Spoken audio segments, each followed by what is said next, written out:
ಪೀಠಿಕೆ ನವೋದಯ ಕಾಲದ ಅತ್ಯಂತ ಪ್ರಸಿದ್ಧ ಕನ್ನಡ ಕವಿಗಳಲ್ಲಿ ಒಬ್ಬರು. ವರಕವಿ, ಅಕ್ಷರಾಸ್ಯ ಪ್ರತಿಭಾನ್ವಿತ ಕವಿ ಎಂದು ಹೊಗಳಲ್ಪಟ್ಟ ಅವರು ಕನ್ನಡಕ್ಕಾಗಿ ಜ್ಞಾನಪೀಠ ಪ್ರಶಸ್ತಿಯನ್ನು ಪಡೆದ ಜನರಲ್ಲಿ ಎರಡನೆಯ ವ್ಯಕ್ತಿಯಾಗಿದ್ದಾರೆ. ಇದು ಭಾರತದಲ್ಲಿ ನೀಡಲಾಗುವ ಅತ್ಯುನ್ನತ ಸಾಹಿತ್ಯ ಗೌರವವಾಗಿದೆ. ಬೇಂದ್ರೆಯವರನ್ನು ಆಧುನಿಕ ಕನ್ನಡ ಕಾವ್ಯದ ಬೃಹದಾಕಾರ ಎಂದು ಪರಿಗಣಿಸಲಾಗಿದೆ. ವಿಷಯ ವಿವರಣೆ: ದ. ರಾ. ಬೇಂದ್ರೆಯವರು ಕನ್ನಡ ಸಾಹಿತ್ಯದ ನವೋದಯ ಕಾಲಘಟ್ಟದ ಪ್ರಮುಖ ಕವಿಗಳಲ್ಲೊಬ್ಬರು. ಅವರನ್ನು ಕನ್ನಡದ ವರಕವಿ ಎಂದು ಪರಿಗಣಿಸಲಾಗಿದೆ. ಬೇಂದ್ರೆಯವರು ಅಂಬಿಕತನಯ ದತ್ತ ಎಂಬ ಕಾವ್ಯನಾಮದಿಂದ ಪ್ರಸಿದ್ಧರಾಗಿದ್ದಾರೆ. ಆರಂಭಿಕ ಜೀವನ ಮತ್ತು ಶಿಕ್ಷಣ: ಬೇಂದ್ರೆಯವರು 31/1/1896ರಲ್ಲಿ ಧಾರವಾಡ ಶಿರಹಟ್ಟಿಯಲ್ಲಿ ಜನಿಸಿದರು. ದತ್ತಾತ್ರೇಯ ರಾಮಚಂದ್ರ ಬೇಂದ್ರೆ ಕನ್ನಡದ ಖ್ಯಾತ ಕವಿ. ಕನ್ನಡ ಕಾವ್ಯವನ್ನು ಗೌರವಾನ್ವಿತ ಎತ್ತರಕ್ಕೆ ಏರಿಸುವಲ್ಲಿ ಅವರು ಮಹತ್ವದ ಕೊಡುಗೆ ನೀಡಿದ್ದಾರೆ. ಅವರ ಮೊದಲ ಕವನ ಸಂಕಲನ ಪ್ರಕಟವಾಗುವ ಮೊದಲೇ ಸಮಾಜ ಅವರನ್ನು ಕವಿ ಎಂದು ಒಪ್ಪಿಕೊಂಡಿತು. ಬೇಂದ್ರೆಯವರು ಕನ್ನಡದ ಶ್ರೇಷ್ಠ ಲೇಖಕರಲ್ಲಿ ಒಬ್ಬರು. ಸಾಂಸ್ಕೃತಿಕವಾಗಿ ಶ್ರೀಮಂತ ಅಂದರೆ ಭೌತಿಕವಾಗಿ ಅತ್ಯಂತ ಬಡ ಚಿಂತ್ವಾನ ಬ್ರಾಹ್ಮಣ ಕುಟುಂಬದಲ್ಲಿ ಜನಿಸಿದರು. ಅವರ ಅಜ್ಜ ಸಂಸ್ಕೃತ ಶಾಸ್ತ್ರೀಯ ಸಾಹಿತ್ಯದಲ್ಲಿ ವಿದ್ವಾಂಸರಾಗಿದ್ದರು. ದತ್ತಾತ್ರೇಯ ಅವರ ತಂದೆ ಕೂಡ ಸಂಸ್ಕೃತ ಪಂಡಿತರಾಗಿದ್ದರು. 12 ವರ್ಷಗಳ ಬಳಲಿಕೆ ಮತ್ತು ಮಾನಸಿಕ ಅಸ್ವಸ್ಥತೆಯ ನಂತರ ಇವರ ತಂದೆ ದತ್ತಾತ್ರೇಯರು ನಿಧನರಾದರು. ಅವರ ಅಜ್ಜಿ ಮತ್ತು ತಾಯಿ ಕುಟುಂಬವನ್ನು ಬೆಂಬಲಿಸಲು ಮತ್ತು ಶಿಕ್ಷಣ ನೀಡಲು ಖಾನಾವಳಿ ಭೋಜನಾಲಯವನ್ನು ನಡೆಸುತ್ತಿದ್ದರು. ಇಬ್ಬರು ಧೈರ್ಯಶಾಲಿ ಮಹಿಳೆಯರು ಈ ಅದ್ಭುತ ಬಾಲಕನ ಮೇಲೆ ಶಾಶ್ವತವಾದ ಪ್ರಭಾವ ಬೀರಿದರು. ಬೇಂದ್ರೆಯವರು ತಮ್ಮ ಚಿಕ್ಕಪ್ಪನ ನೆರವಿನಿಂದ ಪ್ರಾಥಮಿಕ ಮತ್ತು ಪ್ರೌಢಶಾಲಾ ಶಿಕ್ಷಣವನ್ನು ಧಾರವಾಡದಲ್ಲಿ ಮುಗಿಸಿದರು. 1913ರಲ್ಲಿ ತಮ್ಮ ಮೆಟ್ರಿಕ್ಯುಲೇಷನ್ ಮುಗಿಸಿದರು. ಇವರ ಕಾವ್ಯನಾಮ ಅಂಬಿಕತನಯ ದತ್ತ ಆಗಿತ್ತು.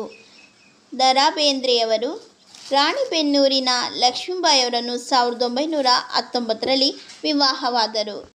ವೃತ್ತಿ: ಧಾರವಾಡದ ವಿಕ್ಟೋರಿಯಾ ಪ್ರೌಢಶಾಲೆಯಲ್ಲಿ ಅಧ್ಯಾಪಕರಾಗಿ ವೃತ್ತಿಜೀವನವನ್ನು ಪ್ರಾರಂಭಿಸಿ 1944 ಮತ್ತು 1956ರ ನಡುವೆ ಸೋಲಾಪುರ ಡಿ.ಎಂ.ವಿ. ಕಾಲೇಜಿನಲ್ಲಿ ಕನ್ನಡ ಪ್ರಾಧ್ಯಾಪಕರಾಗಿ ಕೆಲಸ ಮಾಡಿದರು. 1956ರಲ್ಲಿ ಅವರು ಧಾರವಾಡದಲ್ಲಿ ಆಕಾಶವಾಣಿಯ ಸಲಹೆಗಾರರಾಗಿ ನೇಮಕಗೊಂಡರು. ನಂತರದ ಜೀವನ: ಬೇಂದ್ರೆಯವರು ಗೆಳೆಯರ ಗುಂಪನ್ನು 1922ರಲ್ಲಿ ರಚಿಸಿದರು. ಮುಖ್ಯವಾಗಿ ಸಂಸ್ಕೃತಿ ಮತ್ತು ಸಾಹಿತ್ಯದ ಅಧ್ಯಯನಕ್ಕಾಗಿ ಗೆಳೆಯರ ಗುಂಪಾಗಿ ಉದ್ದೇಶಿಸಲಾದ ಈ ಗೆಳೆಯರ ಬಳಗವು ಆನಂದಕಾಂಡ, ಶ್ಯಾಮ್ ಸೇರಿದಂತೆ ಕರ್ನಾಟಕದ ವಿವಿಧ ಭಾಗಗಳಿಂದ ಕವಿಗಳು, ಬರಹಗಾರರು ಮತ್ತು ಬುದ್ಧಿಜೀವಿಗಳನ್ನು ಸೆಳೆಯಿತು. 1943ರಲ್ಲಿ ಶಿವಮೊಗ್ಗದಲ್ಲಿ ನಡೆದ 27ನೇ ಕನ್ನಡ ಸಾಹಿತ್ಯ ಸಮ್ಮೇಳನದ ಅಧ್ಯಕ್ಷತೆ ವಹಿಸಿದ್ದರು. ಅವರು ಕನ್ನಡ ಸಾಹಿತ್ಯ ಪರಿಷತ್ತಿನ ಸಹವರ್ತಿಯರಾದರು. 1972ರಲ್ಲಿ ಕರ್ನಾಟಕ ಸರ್ಕಾರವು ಅವರ ಜೀವನದ ಕುರಿತು ಸಾಕ್ಷ್ಯಚಿತ್ರವನ್ನು ನಿರ್ಮಿಸಿತು. ಸಾಹಿತ್ಯ ಸಂದೇಶ: ದಾರ್ಶನಿಕತೆ: ಬೇಂದ್ರೆ ಸಾಹಿತ್ಯದ ವಿಶೇಷತೆ ಅವರ ಪಾತ್ರಗೀತಿ ಪಕ್ಕ ಕವನ ಶಿಶುಗೀತೆಯಾಗಿ ಹಾಡಲ್ಪಟ್ಟರು. ಅದು ಮನುಷ್ಯನ ಪ್ರಲೋಭನೆಯನ್ನು ವಿವರಿಸುತ್ತದೆ. ಮೂಡಲಮನೆಯ ಕವನವು ಸರ್ವವ್ಯಾಪಿ ಶಾಂತಿ ಮತ್ತು ಅದನ್ನು ಸ್ಥಾಪಿಸುವ ಕವಿಯ ಹಂಬಲದ ಪ್ರತೀಕವಾಗಿದೆ. ಹಾಗೆಯೇ ಕುಣಿಯೋಣ ಬಾರ ಕವನವು ವೈವಿಧ್ಯಮಯವಾದ ವಿಚಾರ ಲಹರಿಗಳ ಮಹಾಸಂಗಮದ ದ್ಯೋತಕವಾಗಿದೆ. 1926ರಲ್ಲಿ ಬೇಂದ್ರೆಯವರು ಧಾರವಾಡದಲ್ಲಿ ಗೆಳೆಯರ ಬಳಗ ಸ್ಥಾಪಿಸಿದರು. ವಾಗ್ಭೂಷಣ, ಜಯ ಕರ್ನಾಟಕ, ಸರ್ವಧರ್ಮ ಮೊದಲಾದ ಪತ್ರಿಕೆಗಳು ಬಳಗದ ಮೂಲಕ ಪ್ರಕಟಗೊಳ್ಳುತ್ತಿದ್ದವು. ಬೇಂದ್ರೆಯವರು ತಮ್ಮ ಕೃತಿಗಳಲ್ಲಿ ವೈವಿಧ್ಯಮಯ ಆಧ್ಯಾತ್ಮಿಕ ತಂತ್ರಗಳನ್ನು, ಶಾಸ್ತ್ರೀಯ ಹಾಗೂ ಸಾಂಪ್ರದಾಯಿಕ ಶೈಲಿ, ಗ್ರಾಮೀಣ ಮತ್ತು ಜಾನಪದ ಸಾಹಿತ್ಯದ ಆಡುಭಾಷೆಯ ನುಡಿಗಟ್ಟುಗಳು ಯಥೇಚ್ಛವಾಗಿ ಬಳಸಿದ್ದಾರೆ. ಪ್ರಶಸ್ತಿಗಳು ಮತ್ತು ಗೌರವಗಳು. ಜ್ಞಾನಪೀಠ ಪ್ರಶಸ್ತಿ 1974 4 ತಂತಿ ಕವನಗಳ ಸಂಗ್ರಹಕ್ಕಾಗಿ. ಪದ್ಮಶ್ರೀ 1968. ಸಾಹಿತ್ಯ ಅಕಾಡೆಮಿ ಪ್ರಶಸ್ತಿ 1958. ಕೇಳ್ಕರ್ ಪ್ರಶಸ್ತಿ 1965. ಸಾಹಿತ್ಯ ಅಕಾಡೆಮಿ ಫೆಲೋಶಿಪ್ 1968. ಪ್ರಮುಖ ಕೃತಿಗಳು ಕವನಗಳು. ಕೃಷ್ಣಕುಮಾರಿ 1922. ಗರಿ 1993.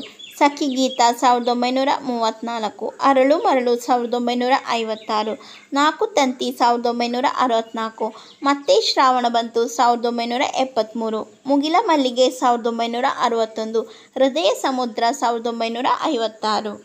ವಿಮರ್ಶೆಗಳು. ಸಾಹಿತ್ಯ ಮತ್ತು ವಿಮರ್ಶೆ. ಸಾಹಿತ್ಯ ಸಂಶೋಧನೆ. ವಿಚಾರ ಮಂಜರಿ. ಸಾಹಿತ್ಯದ ವಿರಾಟ್ ಸ್ವರೂಪ. ಕವಿಲಕ್ಷ್ಮೀಶನ ಜೈಮಿನಿ ಭಾರತಕ್ಕೆ ಮುನ್ನುಡಿ. ನಾಟಕಗಳು. ಹುಚ್ಚಾಟಗಳು. ಹೊಸ ಸಂಸಾರ ಮತ್ತಿತರ ನಾಟಕಗಳು.